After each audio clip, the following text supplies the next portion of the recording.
आज हमारे सामने है लीला होटल्स का आने वाला आईपीओ। जी। मकसद बिल्कुल साफ है इस आईपीओ की, जो खास बातें हैं उनको समझना। मतलब चाहे वो निवेश के लिए हो या सिर्फ जानकारी के लिए। बिल्कुल।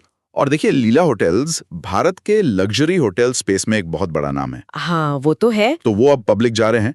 हम इसके टाइमलाइन, साइज, प्राइस और क्या शर्तें हैं निवेश की, इन सब पर बात करेंगे। और जोखिम भी देखेंगे, है ना? हाँ, सबसे जरूरी जोखिम, और ये भी कि कंपनी पैसा क्यों जुटा रही है। चलिए तो फिर सीधे मुख्य बातों पर आते हैं। ये आईपीओ खुल कब रहा है? ये 26 मई को खुलेगा और 28 मई को बंद होगा। ठीक है, 26 से 28 मई। और साइज कितना बड़ा है इसका? कुल साइज करीब 3,500 करोड़ का है।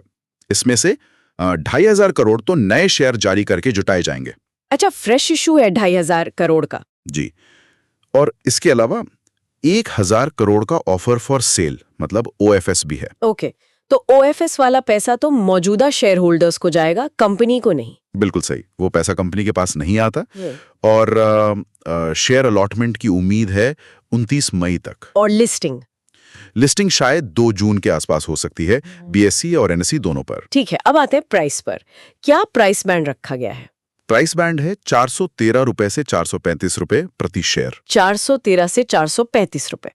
तो अगर कोई रिटेल निवेशक है, उसे कम से कम कितने शेयर लेने होंगे? रिटेल के लिए जो मिनिमम लॉट साइज है वो 34 शेयर्स का है। 34 शेयर्स, मतलब करीब 14,042 रुपए लगेंगे अगर निचले बैंड पर देखें तो। हाँ बिल्कुल, 14,042 रुपए लोअर एंड पर। और जो बड़े निवेशक होते हैं, एनआईआई, उनके लिए क्या है? उनके लिए सीमाएं काफी ज्यादा हैं। जो छोटे एनआईआई हैं उनके लिए करीब 2,07,000 रुपए। ओह, काफी ज्यादा है। हाँ, और जो बड़े एनआईआई हैं उनके लिए तो 10 लाख से भी ऊपर का मिनिमम इन्वेस्टमेंट है। अच्छा, और यहाँ एक दिलचस्प बात सुनने में आ रही है, ग्रे मार्केट प्रीमियम की। हाँ, जीएमपी।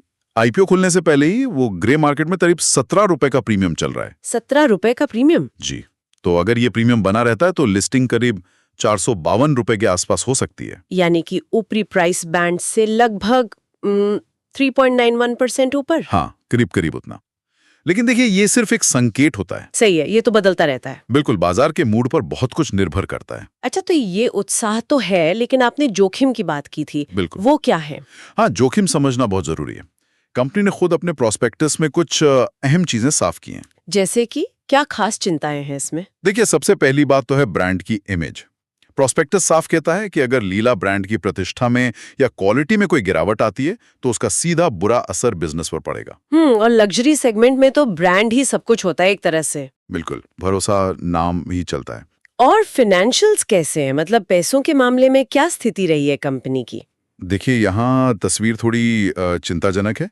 कंपनी पिछले 3 सालों से लगातार घाटे में है। लगातार घाटे में? हाँ, अगर आंकड़े देखें तो वित्त वर्ष 2024 में करीब 21 मिलियन का घाटा था।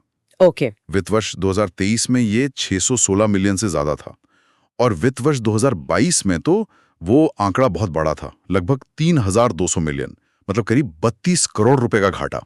320 करोड़, ये तो वाकई बहुत बड़ा घाटा है, खासकर इतने बड़े लग्जरी ब्रांड के लिए। क्या प्रोस्पेक्टस में कोई वजह बताई है? वजहों पर तो विस्तार से नहीं है, लेकिन प्रोस्पेक्टस ये भी कहता है कि आगे भी घाटा हो सकता है। ओह। और एक और वित्तीय जोखिम है कंपनी का, जो नेट कैश फ्लो है, मतलब नकदी का आना जाना, वो भी अतीत में नेगेटिव रहा है। Net cash flow negative? मतलब कंपनी के ऑपरेशन से पैसा आ नहीं रहा था, जा रहा था। आसान शब्दों में यही मतलब है। रोजमर्रा के कामकाज से कैश जनरेट नहीं हो रहा था। ये एक अच्छा संकेत नहीं माना जाता। तो इन सब बातों को ध्यान में रखें तो ये सवाल उठता है कि ये जो आईपीओ से 2,500 करोड़ रुपए का फ्रेश इश्यू आ रहा है, वो पैसा जाएगा कहाँ?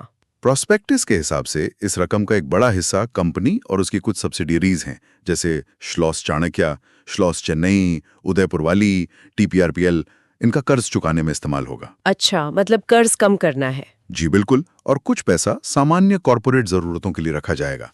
तो फोकस कर्ज कम करने पर साफ दिख रहा है। ये तो समझ आता है। खासकर जब पिछले घाटे इतने ज्यादा रहे हैं तो कर्ज का बोझ तो कम करना ही पड़ेगा। बिल्कुल।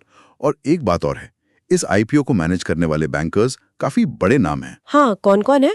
GM financial, बोफा securities, Morgan Stanley, Kotak Mahindra capital जैसे बड़े नाम जुड़े हैं। ओके है। बिल्कुल। तो ये आकर्षक लग सकता है। हाँ बिल्कुल। लेकिन दूसरी तरफ कंपनी का जो पिछला फाइनेंशियल ट्रैक रिकॉर्ड है वो उतना मजबूत नहीं दिखता। लगातार घाटे हैं, नेगेटिव कैश फ्लो रहा है, ये सब जोखिम है। एकदम सही कहा आपने। ये आईपीओ निवेशकों को लग्जरी हॉस्पिटैलिटी में सीधा दांव लगाने का मौका तो देता है, हाँ वो तो है।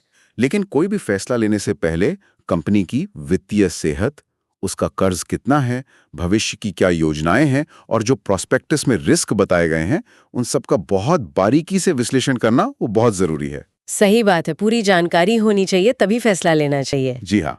और जाते जाते एक सवाल सबके सोचने के लिए छोड़ जाते हैं बताइए। कि क्या भारत में जो टूरिज्म बढ़ रहा है और लग्जरी चीजों का कंजम्पशन बढ़ रहा है, क्या उसका फायदा इस कंपनी को भविष्य में मिल सकता है? भले ही आज उसका फाइनेंशियल रिकॉर्ड थोड़ा कमजोर दिख रहा हो, इस पर सोचना दिलचस्प होगा। Thanks Alina and Gautam for your information. अगर हमारे एक्सपर्ट की एडवाइस आपको सही लगी, वीडियो को लाइक एंड शेयर कर दीजिए, साथ ही साथ हमारे चैनल को सब्सक्राइब कर दीजिए।